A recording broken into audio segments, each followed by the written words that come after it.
I am live. You are live. We are live. Hello and welcome to This Week in Amplio. My name is Ryan Erickson. We have a lot on the docket for today. The opening act will be the person I will bring onto the screen for the moment. That's Al Shalloway. Hello, Al.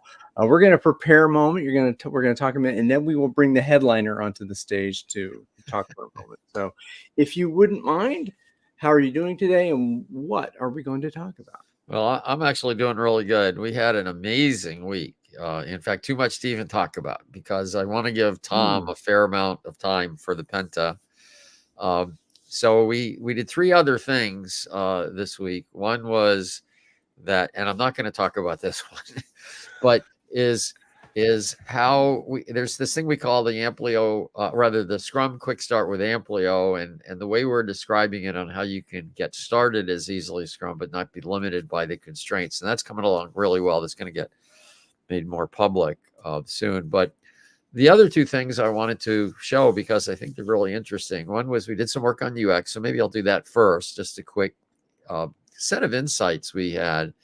I've talked about this before. We did that case study where using the customer journey coming from their perspective, understanding their business, enables innovation without having to run experiments. When there is a caveat, when you understand your market and when you understand the the problem at hand, the needs of your customers. And in fact, there's no reason you don't, except maybe when you're building a new product, a new market. Like I'm a big believer in um, Eric Ries's The Startup Way. But most of the work we do isn't creating new markets and creating new products. It's working, or maybe creating new products, but in an area we know. So I've already talked about that with UX and innovation. Yeah. But what we did today, in fact, maybe I'll just start with this right away and then I'll tell you what the other one is, which is also pretty exciting. So I'm going to share my screen here. Here we go. What was interesting about the UX, it's not shared yet. I kept getting there. What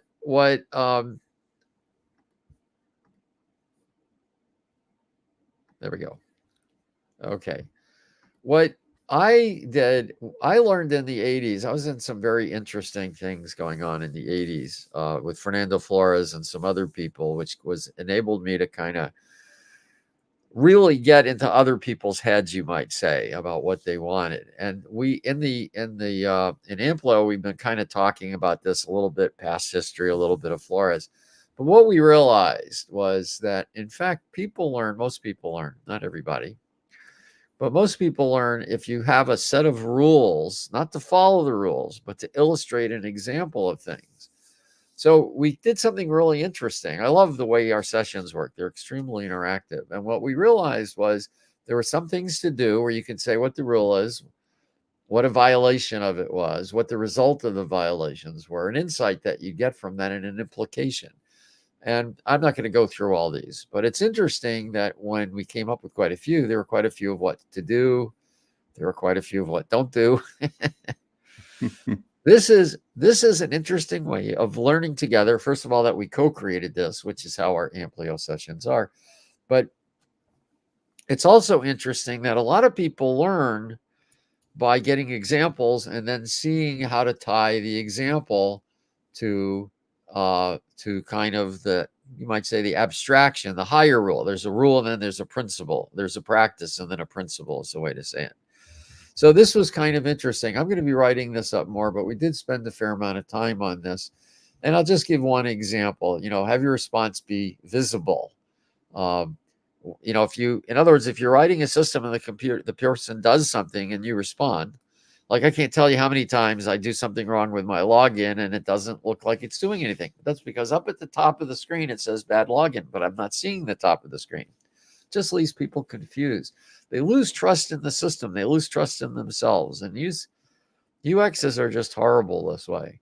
So this is an important thing. I think I'll make this whole screen public. There's a whole bunch of other stuff, as you can tell. Oh my goodness. Yeah. Well, you see, the way we work in the Amplio workshop is we actually kind of mind map or just dump stuff. And then what we do later is we create something more usable in a better form, and then I typically write it up as an article or a PowerPoint slide or something like that. But that's another interesting thing. We've discovered new ways of learning, and the best way of learning, they talk about you learn by doing. Well, actually, you learn even more by creating. And Amplio's turned into a co-creation thing. So I didn't want to spend too much time on this because I wanted to show something else. But and we have the headliner in the back too. Yeah. I said I might do 10 and 10, so I'm 8. I got 2 minutes. Give me a break. All right, Ryan. No, we're 5 minutes live because I'm at fault for starting late. So. I know you have the hammer and you can drop it on me. And remove it. Okay. So I got a new screen up, but maybe I'm showing the wrong thing. Let me reshare my screen because this is actually very exciting. And actually, the headliner gave me some big insights on this. So let me try this again.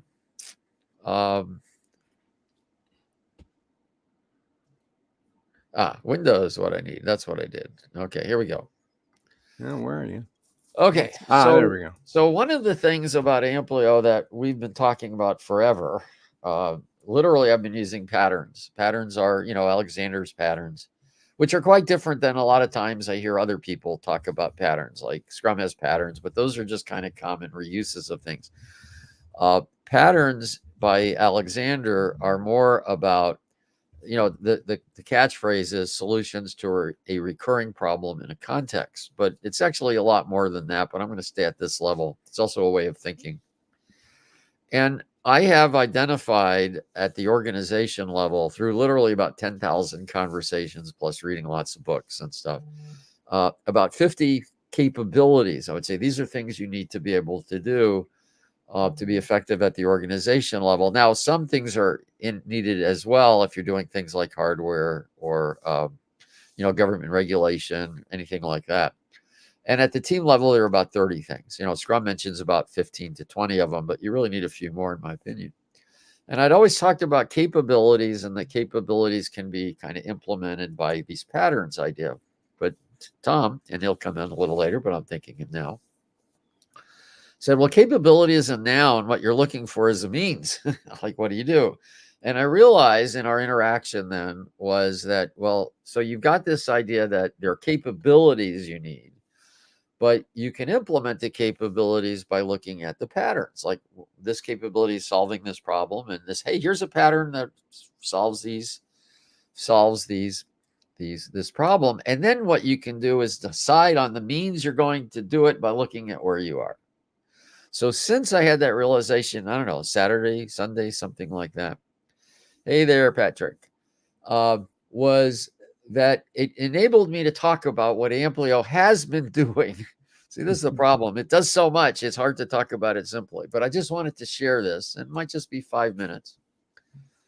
Is the Amplio system really has a few pieces to it, but it really can be laid out this way. See, I think what you need, there's this dilemma. People need to know what they're doing. They need to have some well-defined set of agreements to work from. And what happens is, you can take that off for a minute. Okay. You want? What happens is then people go look for a framework to tell them what to do, because the framework is a well-defined set of agreements. They do this, follow till you understand, or whatever. The problem is no framework is fit for purpose, because, at least not one that's set, because it's preset. Yeah. It seems obvious to me anyway that what you should always be doing is do a diagnosis. Would you want to install your IDE with just the default settings? Would you want to install SAP with just the default settings? No. All that kind of stuff you have to customize for needs. So you want a diagnosis of what your problems are, and then see how to fix them. Now, here's what's really cool. This is an interesting, kind of obvious but important insight. There are thousands, probably millions, probably an infinite number of potential solutions, but there aren't that many problems. I mean, it seems like, oh my God, Al, don't tell me I don't have many problems. I got so many. No, I don't mean that. The point is classes of problem. Maybe that's yeah. So conceptually, 80% of the problems that most of the companies have are pretty similar. Like you've got to have some sort of planning, you've got to have some visibility, you've got to get rid of delay in the workflow, things like that. So the thing that's nice is if you can start organizing things around problems, and then for the problem have multiple solutions to it based on your context, you got fewer pieces. Because globally, you might have 100 things, but then you go into a particular context and you look at what forces are present, looking at it holistically as Alexander does, and it gets a lot simpler. Okay, so go show up that screen. This is an important concept to get. And I realized I was showing this screen based on people understood it because this was part of the Amplio University workshop. So Amplio has what we call, I hate to use the term body of knowledge because it sounds so much like the PMI, but I don't know a better term. So it has all these capabilities. It has patterns that meet them, that provide the means. And I'm actually putting links in. So like if I click this, it jumps to a file that I have, except it jumped to it on my screen, where we talk about what those capabilities are, and we have them listed. Are these available for public use? So we could no, this part isn't. Okay. This right now is this right now is in the workshop, but more and more, there are a lot of them written up. Actually, there are quite a few that are available.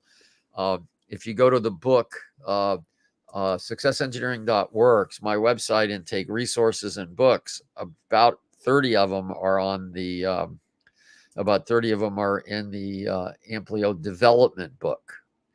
But the rest of them, so I should say, actually, most of them are available, but they're not organized in the way we organize it in Amplio University. So actually, I'll say, most of them are available. But in Amplio University, we have them organized in a way. That that makes them a lot more usable. And I can actually show you that real quickly. I'll just bring it up here. Is that showing? Hang on, that's not very useful. I'm on the wrong page, but that's funny. I thought I said share my screen and it's not. You just have to stop sharing on the tab you're in and then share the other tab. Okay. I thought I said just the video, the screen, but anyway, yeah. Oh, entire screen. I got it. I'll get the hang of this yet. Okay. See, and I'm not going to go through these. I'm just going to illustrate the idea. You'll see this in the GPS. So we have it by success. Tom, you'll like this. See, the first one is identify critical stakeholders, their success criteria, and their constraints. I'm a good student. Give me an A for that. Tom, you may want to zoom that in. It looks like there we go. Okay. So I organize it by kind of parts of the organization. I'm not going to go through these, but you'll see why I do this in just a second, because we have this thing we call a GPS.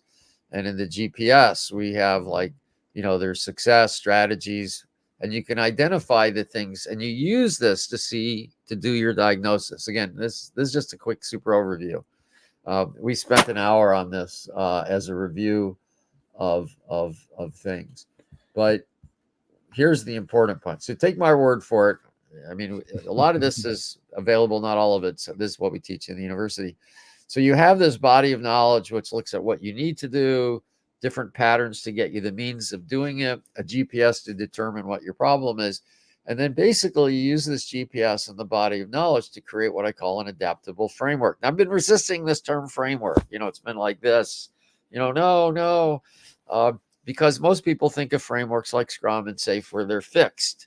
But this is an adaptable framework. It's when you build, and I have the arrows like this because you use it and you can keep working. You've got an improvement backlog to improve.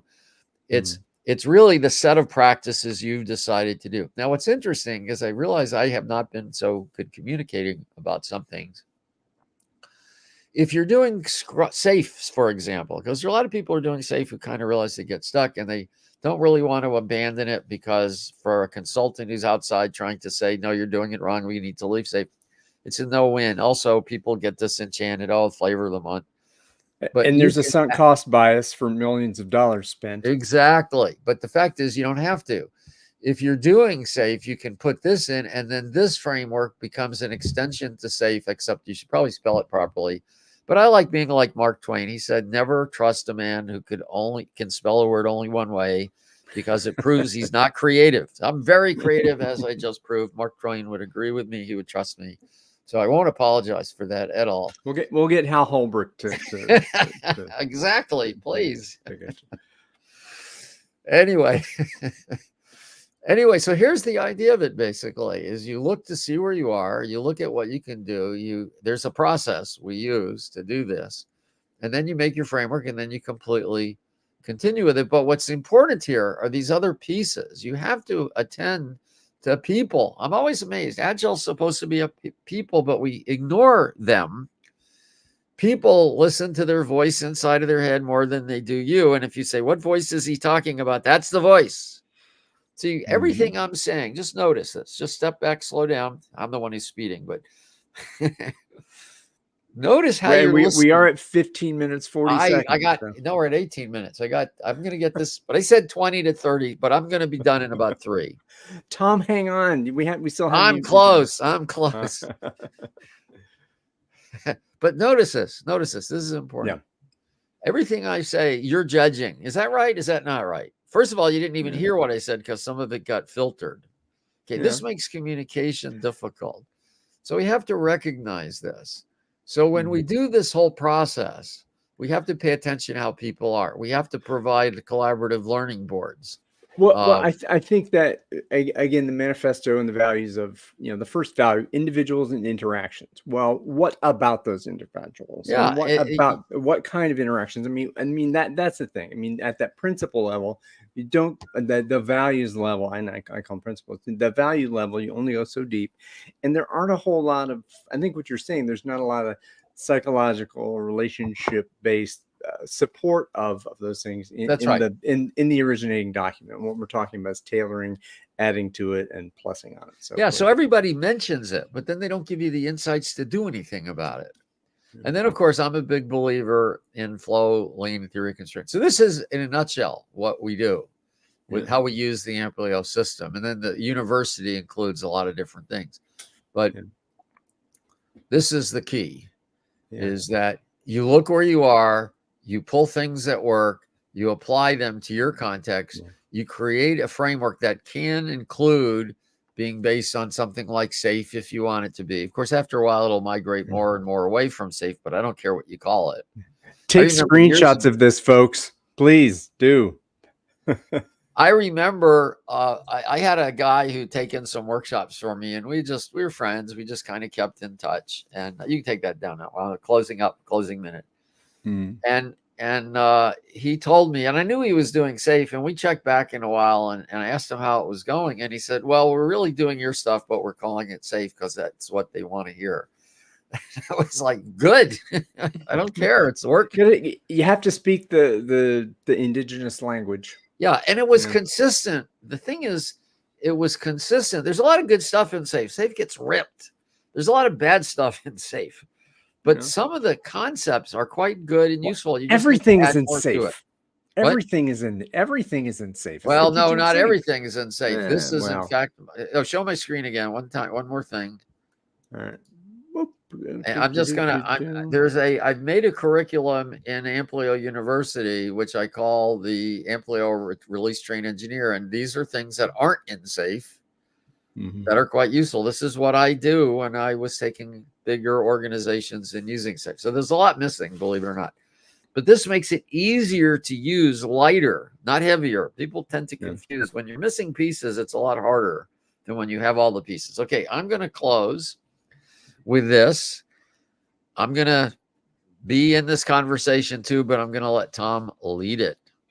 All right. Well, folks, you've been waiting 19 minutes as we've been streaming to add Tom Gilb to the show. Welcome, Tom. You are the headliner. And what would you like to bring us through today, Penta related? Okay. Let's see. There we go. Have we got my first slide? Yes, I can see it. The Penta. Okay. Yeah. Right. Okay. So now, Al and I derived this Penta model out of our frustration from iron triangle thinking. It just didn't represent the essential elements of any system and was seriously misleading people. So I'm going to give you a little run through there. It is, in a way, a simplification of my planning language, which is in the competitive engineering book, free digital copies available. And Ryan, I assume a copy of these slides will somehow be available. Yes, Yeah, absolutely. if that's the Provide me a Penta link, we book, can do they that. already are. They're on Okay. my website, successengineering.works. Take resources. I have a Tom Gilb page. Okay, I hope look for that's Penta. really easy for people listening here to get a hold of them. Anyway, It is. okay.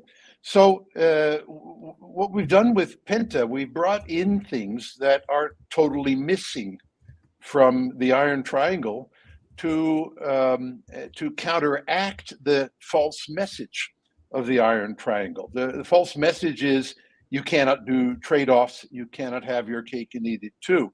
And we believe that that's just wrong. Okay. Now I'm going to start with let's see. Oh, nice slide from Leonardo da Vinci with pentas. Okay. Anyway, so what we're interested in is the interplay, the trade-offs between these different things. Here is everything on one slide, the definition. So, clip this page. Simple way of doing it. Let me start with values. Okay.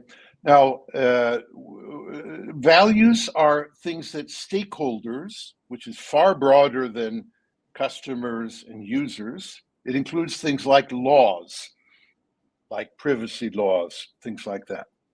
But in other words, some stakeholders aren't even human, but they may be human-made.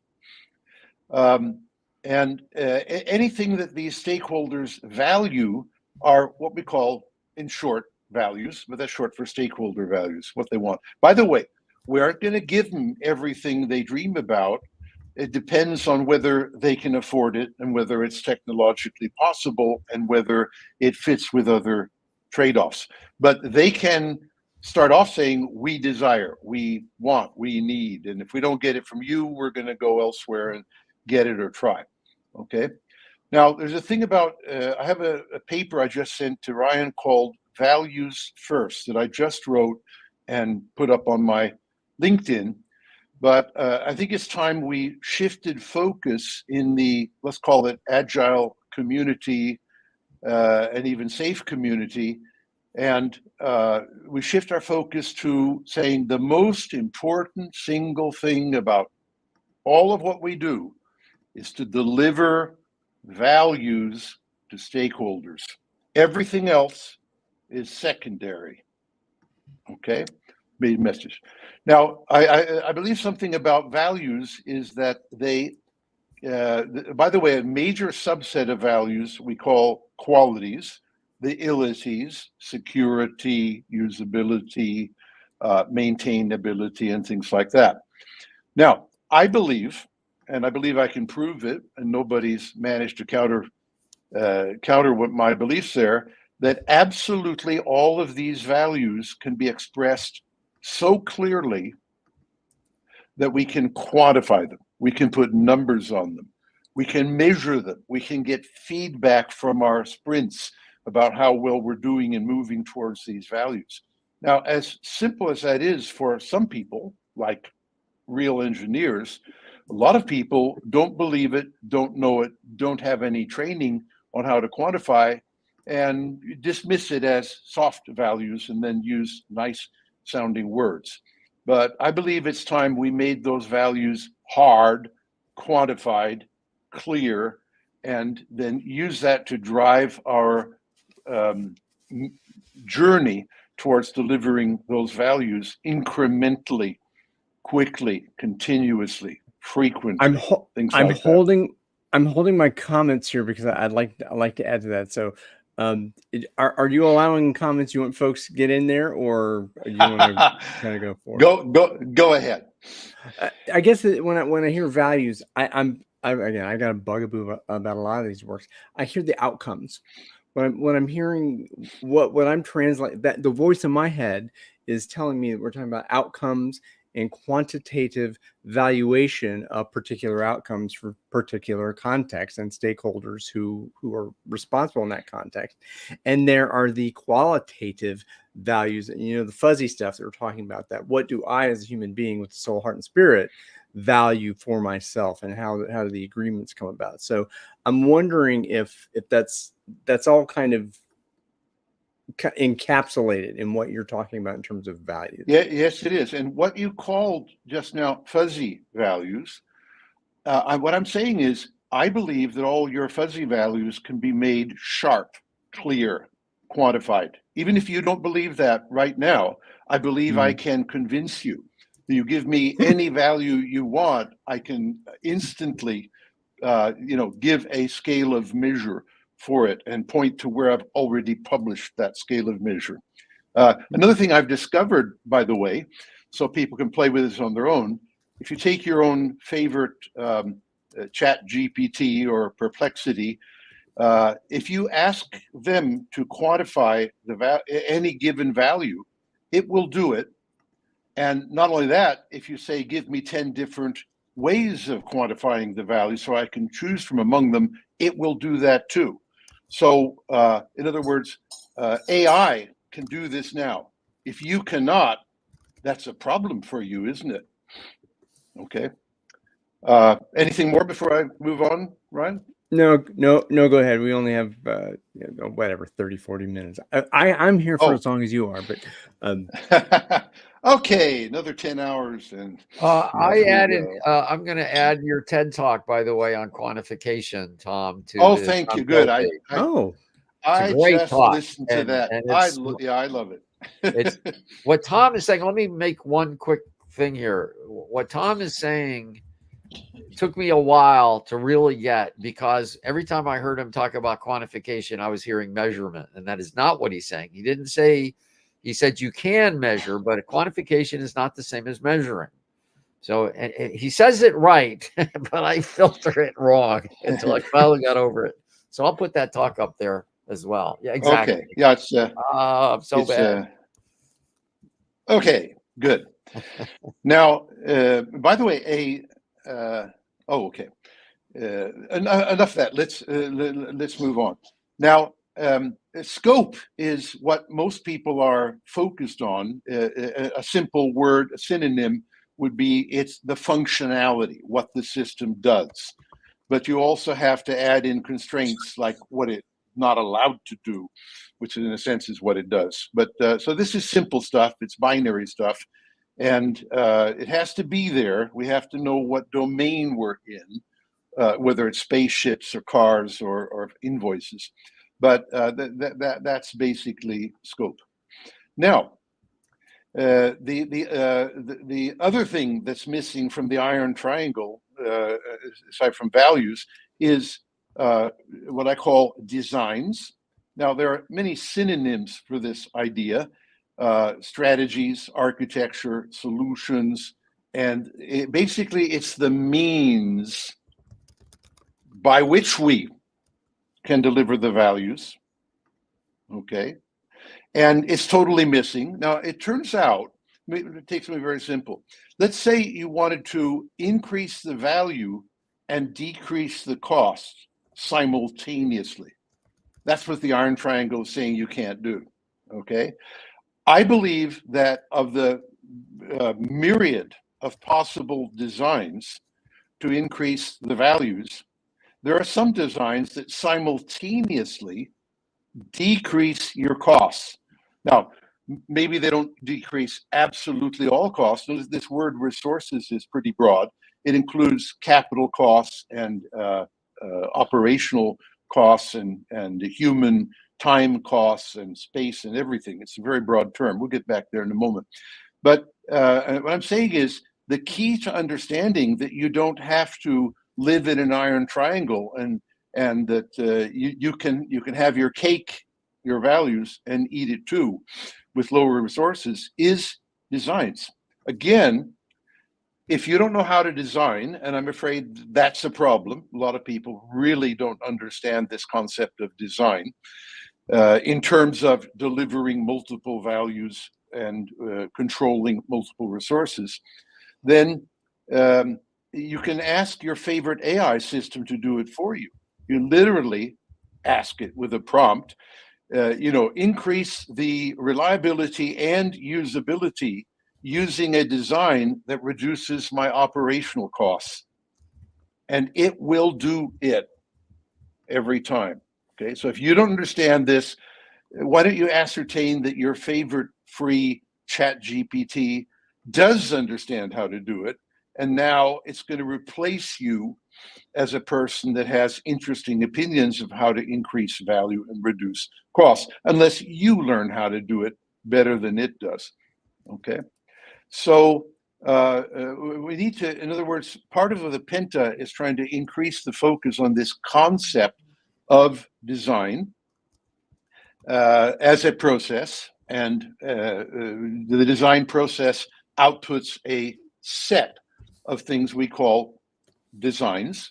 Okay, so it's a little bit confusing. The process and the set of things it outputs have the same name. I often say design process and design ideas to separate them. Moving down here, we have this word resources.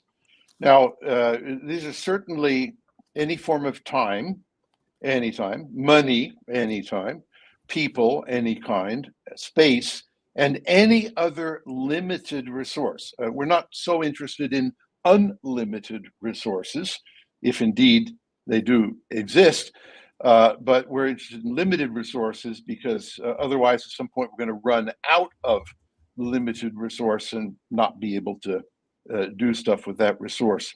So notice the idea of multiplicity that's around here. We have multiple values. I often talk about starting as a priority with the top 10 critical stakeholder values, and that's just a start. I actually played games with my artificial intelligence and got them to estimate how many values you had to deal with in a project to have 99% stakeholder satisfaction. By the way, the answer was order of magnitude 20 to 25 different values. And if you started with only my top 10 critical values, maybe you made 50% of the stakeholders happy. And when you've done those 10, you go to the next 10, that gives you 20. And maybe you're covering 95% of the stakeholder needs. And you need to go up to about 25 to get coverage. If you go beyond that, you risk using far more resources than the incremental value you deliver. That's an economic principle, by the way, the rate of return on diminishing return on investment. Okay, anyway, so here, not just time and money, but resources. In other words, and especially limited resources.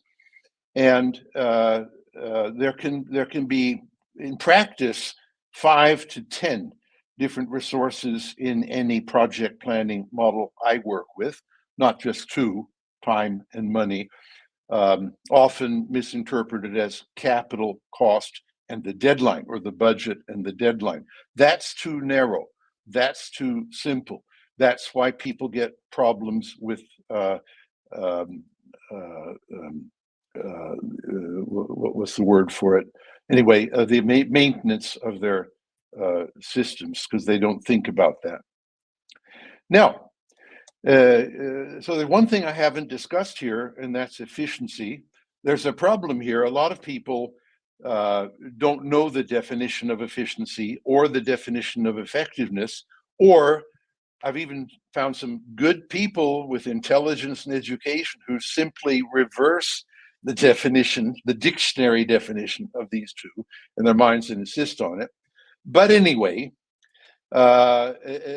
Efficiency, in my definition, and I'm close to the dictionary definitions, is the effectiveness to costs ratio.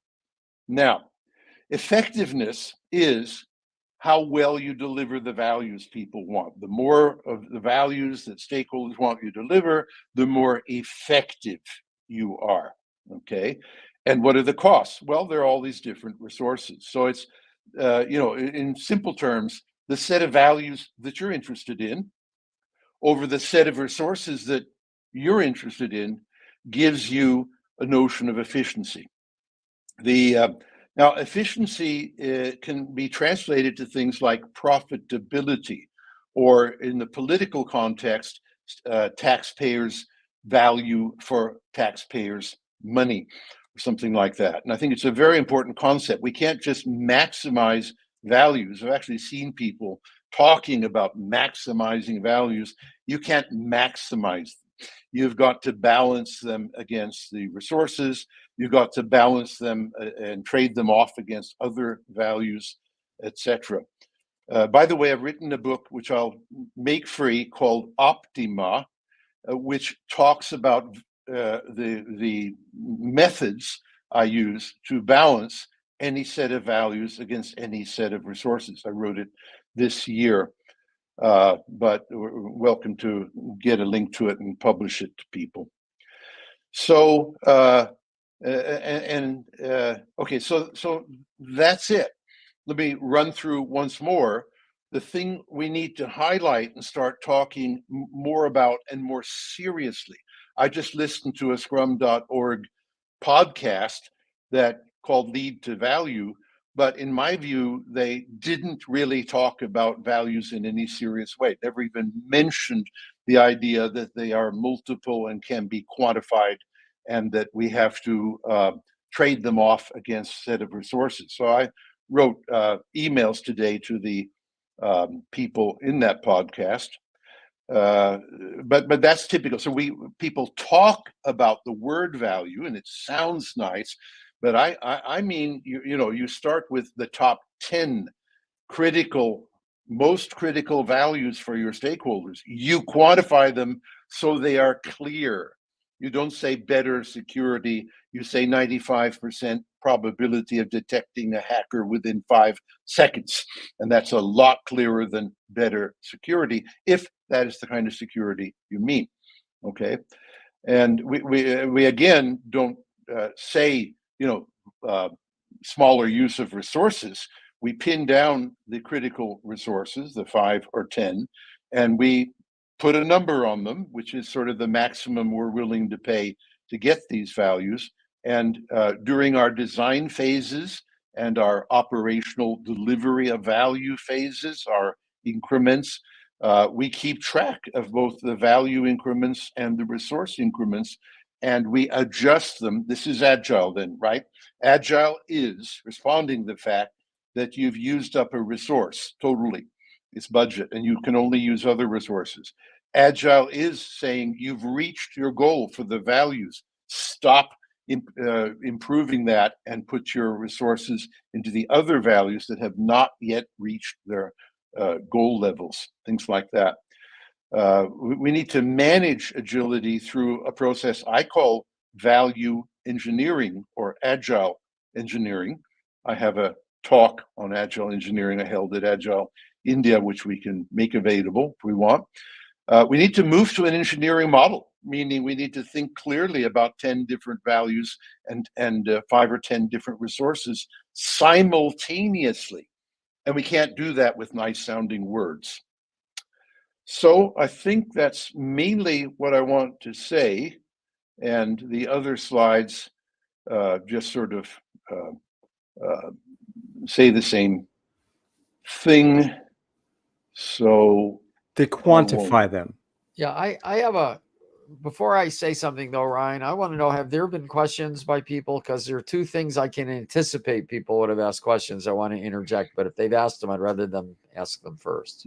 The questions aren't quite there in the comments. It's just kind Okay, of me putting links in the comments on YouTube. But yeah, go ahead. Okay, so let me make 2 comments to kind of underscore a couple of things that Tom said that are often misunderstood.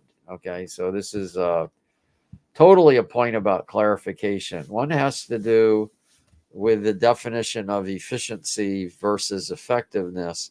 And he is right. That is in the dictionary. That shocked me when I started looking at that when we had this conversation a long time ago. But here's the thing. So a lot of people say efficiency is a measure of how much output you have or what you're creating over time. And what we're saying is that it's the amount of value you have. So people said, well, you're being efficient, but you're not building the right thing. Well, then there's no value and you're not being efficient. So efficiency is tied to value. So this notion that you could be producing something that has no value and that makes you efficient, bad concept. And it's not what's meant by it. It's not what we mean by it. Now, there was another thing he said. He talks about values. And this is where, I don't know, in the agile space, ambiguity seems to be okay. And it isn't. And you heard Tom talk a lot about precision. And let me tell you, in fact, I demonstrated, although you don't really have the history of it, Tom really kind of last week really made me be precise that capabilities are a noun. This is what you're able to do, but what's the means to get there? And to be candid, I didn't like that. It was true, and I noticed it was true right away, but I didn't like it because it seemed to be hard to explain. And then I realized, well, it wasn't complete. It was true, but it wasn't complete. I needed the patterns in the middle, and I didn't want to give up on the patterns either. But it enabled me his precision and forcing me to think that precision is really powerful. So value is another place where the agile space kind of says it vaguely as if that's okay. Oh, well, it's a complex problem. And it isn't as complex a problem as you would think. And that's why I talk about, and I got this straight out of Tom, is who are your critical stakeholders, which could be people, could be the government, could be a software system you have to interact with. But what are the critical ones you have to do? What are their values? What are their constraints? And I'm not saying everybody else gets ignored, but you drive from that. Now, if you don't know who those are, you're not going to be effective. That should be obvious. There's no chance for alignment when you don't have that. Well, you don't know who they are and you don't know what their worldview is, what they want, what they know, what they believe, all that kind of stuff. So if you look at virtually all the conversations I see anyway about in the agile space, on LinkedIn and stuff about value, you see that the part of what they're arguing about, oh, well, value means different things to different people. Great. Then find out who you're interested in instead of kind of whitewashing it and not dealing with it. So those two concepts, efficiency and value, are really critical to get precise about. Well, I think that just the concept means that the elephant in the room, whatever, is just financial value, profit. If that's what's important. Revenue minus cost equals profit, which equals value, which is what the whole point is and what executive management is asking for. Maybe. But that's the simplest, that is what often, and again, that's missing from the manifesto. Yeah, but that's right. I want your money or your life. What do you value? Yeah. Well, but in context. So look, if you're not for profit, then the money may or may not be the important thing. But so again, it's what's the value of the stakeholders? Like I give to the Seattle Union Gospel Church, and one of the things they look at is, well, how many donors do we have? Because word of mouth is important. How many beds did we provide? How many meals did we give? How many volunteers do we have? So this is one of the things Amplio deals with, by the way.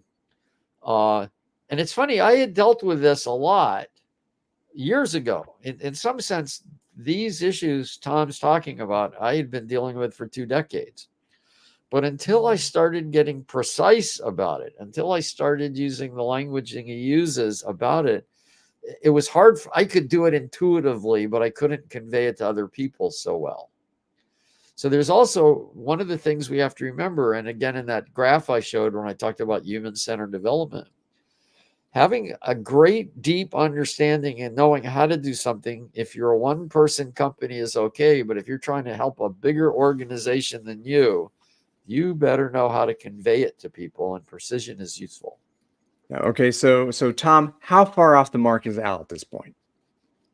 He's fine. And I attribute that to Tom's great mentoring. and my wanting to learn. Yeah, absolutely.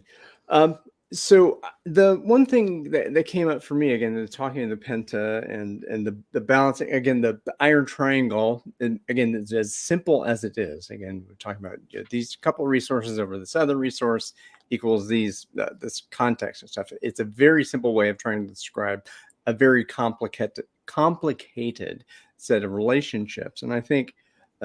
What I noticed in the relationships between, I'll call them the triangles of the Penta, and that those are, again, you have so many relationships when you have a 5-part conversation or a system. God forbid we talk about systems. When you have a 5-piece node, it becomes again more complicated. Yeah. And using that, one thing I didn't hear you talk about is that the weighting of those things against one another are kind of decision-making rubric, which is one thing that I know the triangle is used for. Yes, please, Tom. Okay, two things. There's this famous saying, things should be as simple as possible, but no simpler. By the way, Einstein did not say that. I've researched this thoroughly, but it is on page 17 of my Principles of Software Engineering Management book, 1988. So I said it. I always wanted to say something wise as that. Now, you didn't say in in other words, 1940. the book is from 1988, where under my copyright, things should be as simple as possible, but no simpler is there. And I attributed it to Einstein and then learned that I couldn't because nobody can. Long story short there. But this applies here. You see, the iron triangle is too damn simple. That's its problem. It's missing some essential components like value and design, okay, to have the conversation. So we apologize for going to 5 rather than 3, but we felt it was absolutely necessary to have an intelligent conversation about our trade. Okay, now you talked about weights and weighting. I've learned that most people have a notion of weights, weights on things like if you have 10 values, how would you weight them? Okay. Now, long story short, and I discuss this in depth in various writings. So if all else fails, write me an email and say, where's that shit about weighting? Okay. But what I found is that fixed weights are a bad idea. You might even call them a bad waterfall idea. Okay. In Agile, where you're going through many cycles and changing many things, what you have to have is, let's call it a more dynamic system of prioritizing. See, the word is not weight, it's about prioritizing.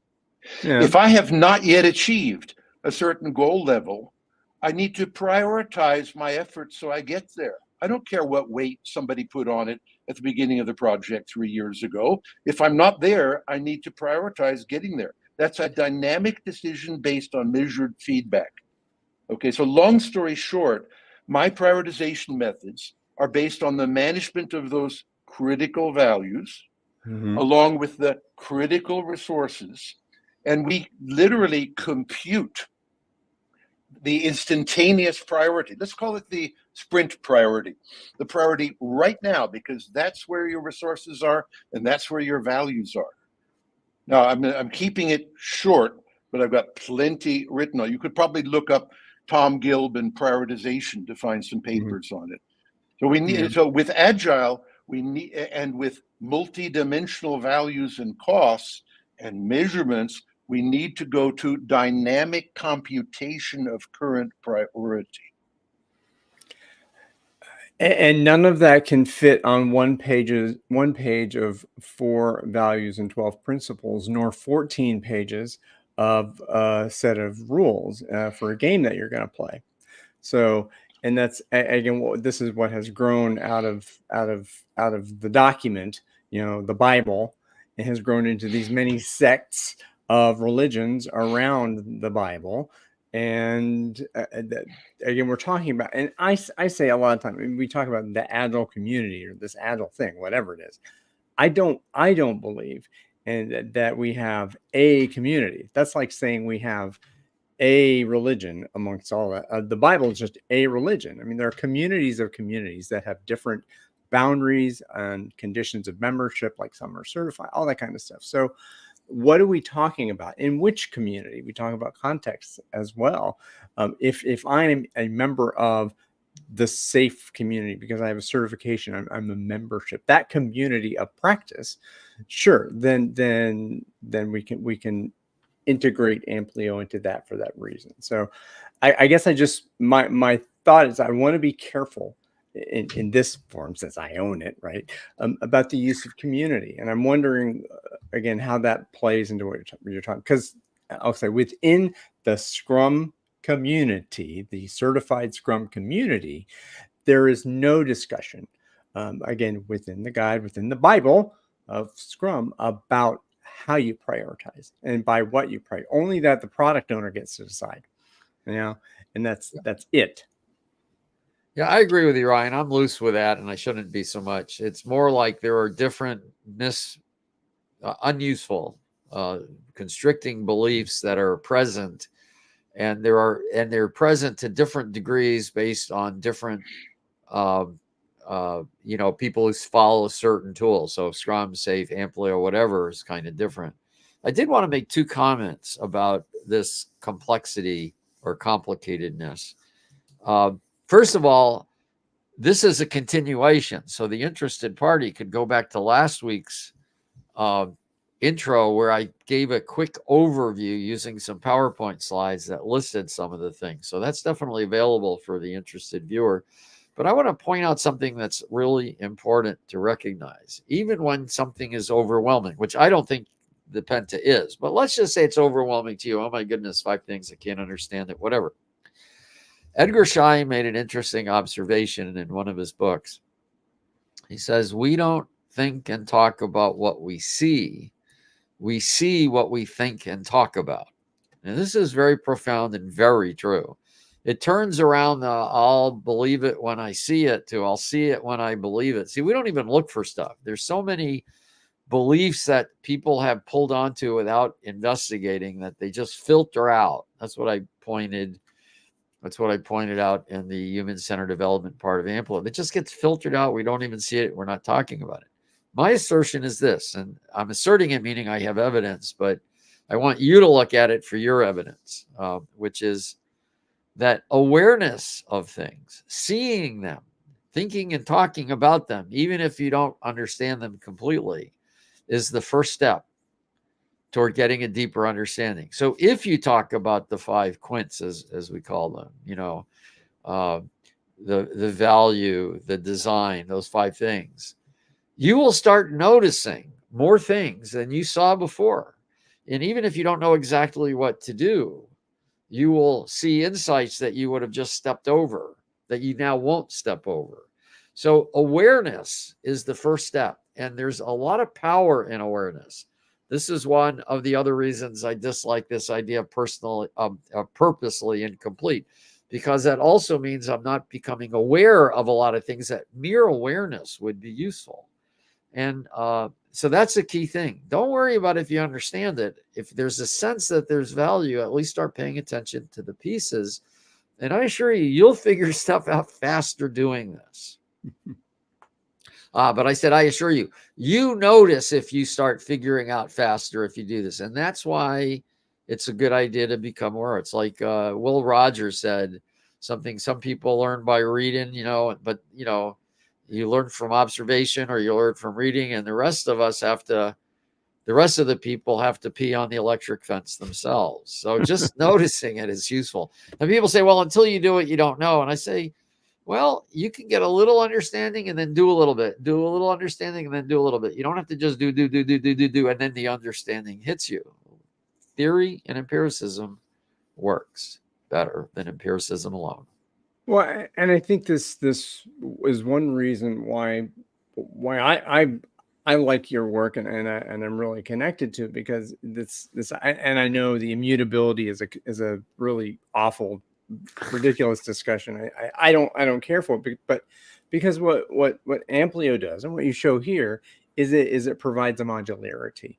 right? The rules of basketball have changed since people were throwing oranges into baskets on the wall. Right? And so this idea of what is our context? What are the things that that I would say I value as a human being, and then how does that translate into what we talk about in the quints as the values and how we quantify them? So I think the idea of a set of customizations and modules that you can plug into this framework, this scaffolding, maybe that we would call it. I think that really fleshes out the building around the rebar and whatnot. So, comments from the audience? Any? No, it's crickets right now. I'm prompting them here on the screen, but we shall see. I think you're mic dropping. Both of you are just mic dropping here. So, basically, I mean, what is again? I'll go ahead and ask Tom from the source of your work. Coming into the language and the books that you've written, and again, Al connecting with you. I'm curious where the two of you connected and how that happened, and Al, where you started to kind of learn from Tom, and how did that happen, and the integration of Tom's work into yours? Well, I know of Tom from his book Competitive Engineering, and from his writings, and it just seemed to me that this man had a clarity. I mean, there were several things. Very smart, knew a lot. What he said was good. All that stuff was good. But there are a lot of people who are very smart and have a lot of good ideas. But it was the clarity, I think, is what hit me. When he presented something, it was like, man, this guy is very clean in his languaging. And I don't see that many people. I mean, there are some others, but they're not that many. I think Don Reinertson has that quality. That's why he can talk about complicated things. And then I got to know Tom because of your Guild Fest thing. And I got interested in that. And he was very gracious. I was surprised he invited me to it. But then it was all over. I was best friends all of a sudden. So you can tell your side of it, Tom, how you knew me, because I was surprised, actually.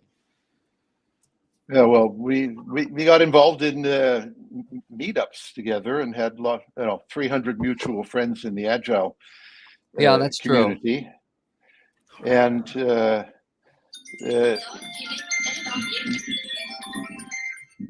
okay. So by the way, language is a language which is devoted to clarity. It's all about taking the first iteration of what people feel and think and saying, we can't agree on it if we have a vague, ambiguous statement, because we'll all have different interpretations. So we have to work towards clarity. And then language is all about how do we work towards clarity. And quantification is but one of many ideas in language of how we make things clearer. And it's an old idea, but in management and IT, we've been very poor at implementing it. Yeah. Well, good. I'm glad there's some value people are getting. I like that comment. That's the idea. So this is to provoke thought. I was writing someone like also what Amplio is really in a lot of ways. It's really just that. It's how do we start thinking again? How do we start taking what we know and challenge it? And I say thinking again, because I tell you, there's a lot more following now. Now that shouldn't be a surprise. Agile has crossed the chasm. And a lot of people at the start, innovators, early adopters, were saying, hey, this is a good thought process. And now it's like, okay, how do we use this thought process instead of how do we continue to grow it? So I'm going to make one closing statement about Amplio. This is about the week in Amplio. So let me say actually two things. It's not your normal workshop. It's not like a workshop that you start and stop. It's really an ongoing way of thinking and learning and getting better. And yes, we've been doing it for quite some time. And my cat's wondering where her breakfast is. Come on, Brianna. Yeah, this is Brianna. But it really is, how do you elevate on a continuing basis of what you know? And that's really what I think we need more in this industry, is this kind of continuous learning. Now, I do have tracks that help people. Like we just added one this week for the release train engineer. I used to be a safe program consultant trainer. In fact, I was the first one outside of SAI because Dean knew I knew how to do large scale.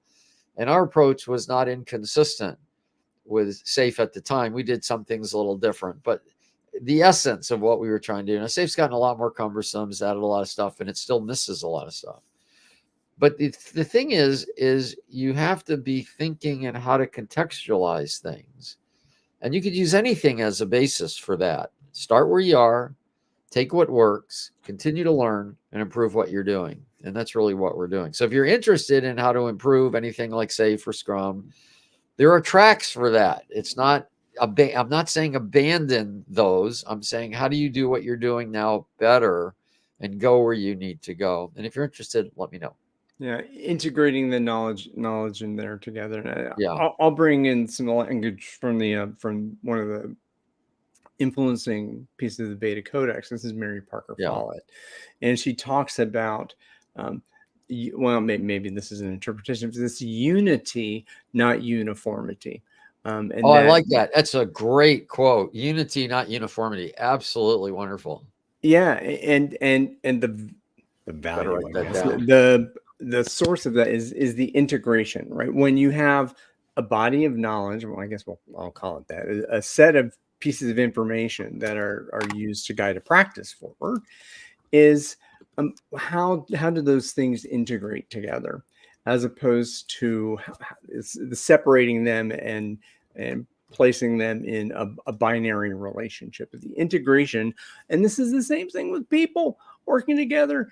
It is about unity. We don't have to think the same thing, think the same way, but are we unified in where we're going and what we're doing, as opposed to not being compliant and stuff. So, okay.